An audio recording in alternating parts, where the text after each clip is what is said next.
Xavier Driancourt sur la relation France-Algérie, analyse d'une tension croissante. L'ancien ambassadeur de France en Algérie, Xavier Driancourt. Sur les relations France-Algérie, il a livré une analyse sans complaisance dans laquelle il a déversé parfois sa rancœur envers l'Algérie qu'il a expulsée de façon diplomatique en 2020. Retour sur ses propos. Une dégradation des relations France-Algérie. Pour Xavier Driancourt, l'arrestation récente de 3 influenceurs algériens accusés d'avoir appelé à la violence et au terrorisme sur le sol français illustre la dégradation croissante des relations France-Algérie. Ces arrestations marquent une nouvelle étape dans un contexte déjà tendu depuis plusieurs mois. Selon l'ancien ambassadeur, cette tension n'est pas un simple épisode isolé mais le reflet d'un problème structurel profond. Les relations algéro-françaises n'ont jamais été simples depuis 1962, rappelle-t-il. Toutefois, depuis 6 mois, la situation s'est nettement aggravée, avec des accusations mutuelles et une absence de dialogue constructif. Cette crispation est accentuée par des questions sensibles comme l'immigration et la sécurité. Immigration, un enjeu de déséquilibre. Xavier Driancourt a également pointé du doigt les fragilités de la France face à l'immigration en provenance d'Algérie. Selon lui, Alger connaît parfaitement les faiblesses de l'Hexagone sur cette question. Cette connaissance serait exploitée, consciemment ou non, pour exercer une pression indirecte sur Paris. Faisant référence à la prise d'otage des Américains à l'ambassade des États-Unis à Téhéran au milieu des années 1980, Xavier Driancourt a affirmé que l'Algérie avait finalement choisi de soutenir les preneurs d'otages en retenant elle-même Boualem Sansal comme otage. L'ancien diplomate a appelé à une réaction ferme, il faut prendre des mesures vis-à-vis de l'Algérie. Ces propos résonnent dans un contexte où la question migratoire est au cœur des débats publics en France, notamment suite à la montée des tensions sociales et politiques autour de ce thème. Un passé qui pèse lourd. Parmi les déclarations les plus saisissantes de Xavier Driancourt figure son affirmation selon laquelle oui, la France a bien soutenu le FI. Ce rappel historique réfère au rôle ambigu de la France durant la décennie noire, notamment vis-à-vis du Front islamique du Salut, FI. Cette période continue d'alimenter les soupçons et les rancœurs des deux côtés de la Méditerranée. Pour Driancourt, cette histoire commune difficile complique encore davantage les relations actuelles. Les rancunes et malentendus hérités du passé pèsent sur la capacité des deux pays à construire un partenariat apaisé. Les intentions algériennes, mythe ou réalité.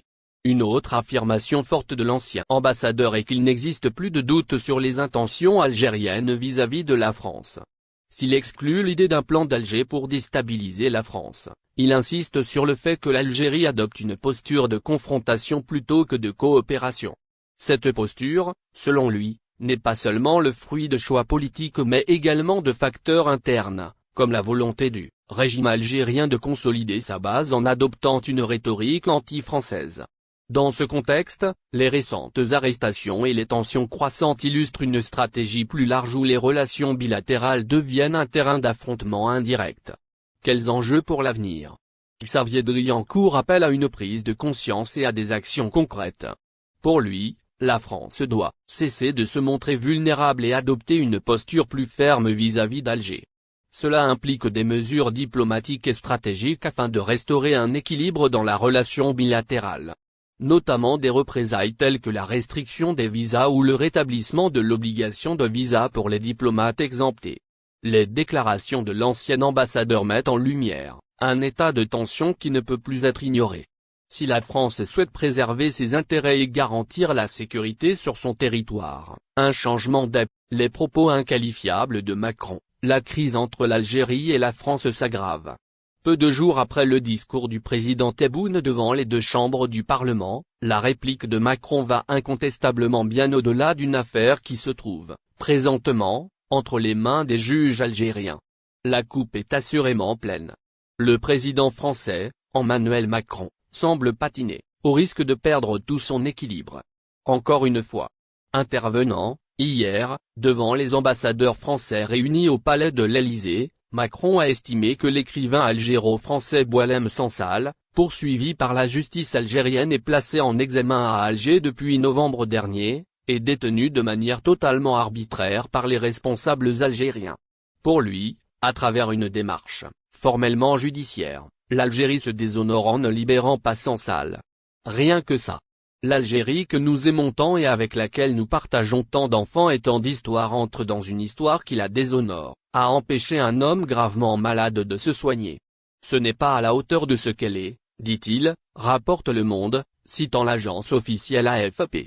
Et nous qui aimons le peuple algérien et son histoire, nous demandons instamment à son gouvernement de libérer Boualem Sansal, réclame-t-il sans aucune retenue, qualifiant Sansal de combattant de la liberté. Macron croit savoir qu'il est détenu de manière totalement arbitraire. Bon point, il sait où il se trouve.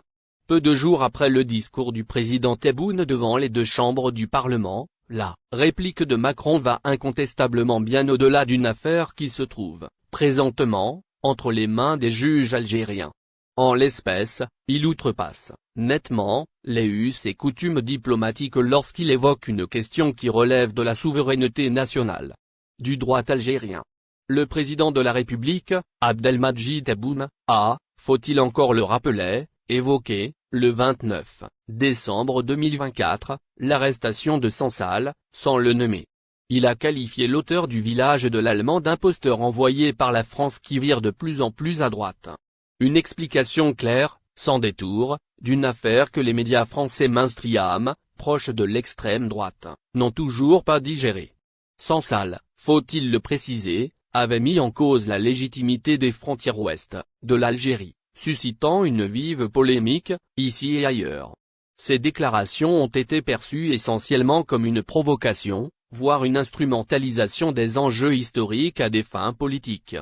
Il y a deux faits historiques qu'il a oubliés. Le premier, c'est que dans l'ouest algérien, c'est l'émir Abdelkader qui a levé l'étendard contre la France coloniale. C'est le héros national, en Algérie. L'émir Abdelkader, fils de Maïdine, et de Mascara. Et donc dire que c'est rien, c'est quand même extraordinaire, avait décrypté sur le plateau d'une chaîne française l'historien Benjamin Stora. Et d'ajouter, celui qui a inventé le mouvement national algérien s'appelle Messali Hadj. Il est né à Tlemcen.